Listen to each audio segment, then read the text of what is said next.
many years of immersion in focusing practice and experience and teaching focusing and studying focusing and studying the philosophy and theory all together has really brought a major shift in my experience of being a therapist. And thinking about this, what I would say today, I thought in my family, as the first child, I was a listener. Pretty much a professional listener. I learned that this solved a lot of problems, to be a professional listener. And then I became a very professional listener by becoming a therapist. And then I somehow was still trapped in that legacy, and there was not a feeling of being free as a person. Then I became more immersed in studying psychoanalysis and the interpersonal dimensions and the interactive dimensions. But the particular involvement that I found myself in, I guess existential psychoanalysis, was with someone poetic, responsive, wonderful. However, it veered to the opposite extreme of too penetrating, at times pathologizing and interaction. So I love the liveliness of interaction, more interacting, but it wasn't right either. It was kind of an opposite. Focusing oriented therapy has given me a way to be a living, breathing person as I'm listening, and a way to be actively responsive in all different ways, of course, different moments, different clients.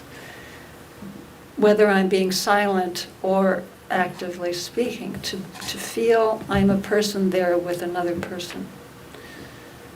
And now to think we are one interaction is even better. We are living in interaction. So I wanted to speak to one of the things, I don't know, it's in this transcript, I think it was probably in the video too, where he said, the interaction is so much more than the two individual participants' perceptions of it.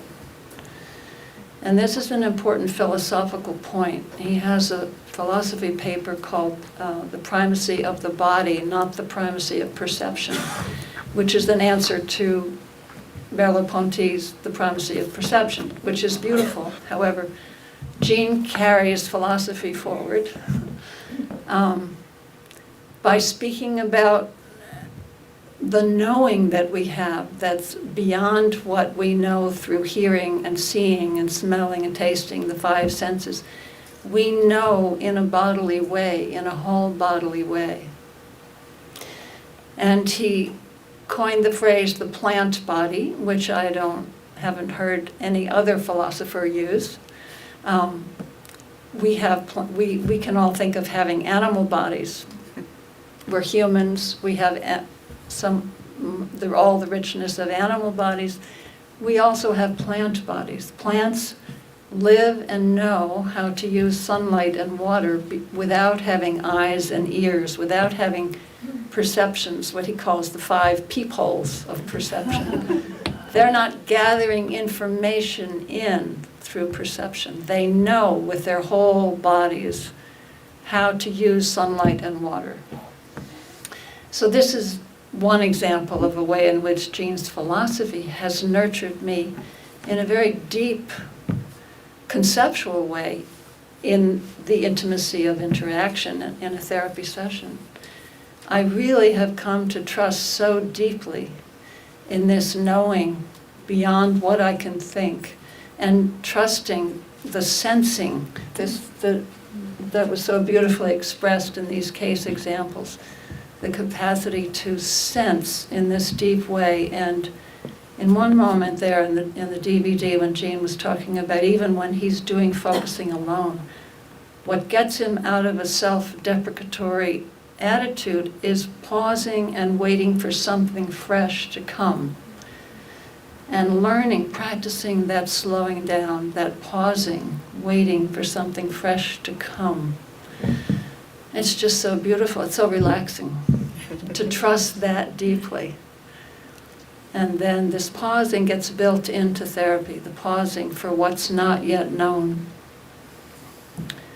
And I have a client now who always inquires into, well, what are you thinking about what I just said? What do you feel about what I just said? Do you have anything like that going on with you? Have you ever had that? So I've had years of preparation now to be able, years of building up to this kind of person who wants this intense back and forth in the moment. And I can say, well, something just came. This is what came as I listened to you. And just see if this resonates. That's a question I can ask. I'll say it, but I would like you to just see if it's useful to you or if it resonates. And she'll say, yes, oh God, what a relief. Or, well, let me see, there's a pausing, that way in which any phenomenon opens out into what he calls the implicit intricacy, because we need complex terms to make people ask, what is that?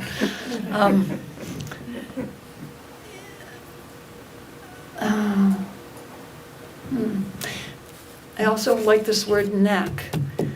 Being immersed in focusing experience, one develops the knack of letting things come by surprise freshly, sometimes saying them out loud, sometimes saying better not, but trusting that something is being evoked, perhaps, that's useful to the other person. And this is, for me, being a person without self-disclosure. It's not about self-disclosure. It's about being a person. I can be, I'm a person with a person instead of a listening pattern. Okay, that's it. One more minute? Let me just see in my little crib sheet if there's any, oh yes. This idea that life carries forward, and when there's something stuck, there's still simultaneously a wanting to carry forward. There's an implying, a wanting, but the right next step just hasn't occurred or come or arisen or formed. This really is, for me as a therapist, a carrying forward beyond all the categories, diagnostic categories, although ways of thinking about things can be useful. All the various conflicting ways of thinking about things are very enlivening. But over time, that deepening trust that there is a wanting to carry forward. Life, it's a different view, it's a special view of life that I have come to adopt. As I adopt that point of view about the universe, about life, something in me relaxes. And I'll just say that, okay, that's it. All right, one last thing. And I want to say that all the little, because of this DVD and the talk, I was carried forward. I was aware that all my interactions with each one of you in micro moments today, saying hello in various ways to people, and our interactions carried me forward into feeling a little more relaxed and definitely more connected. And it's so good. Thank you for carrying me forward.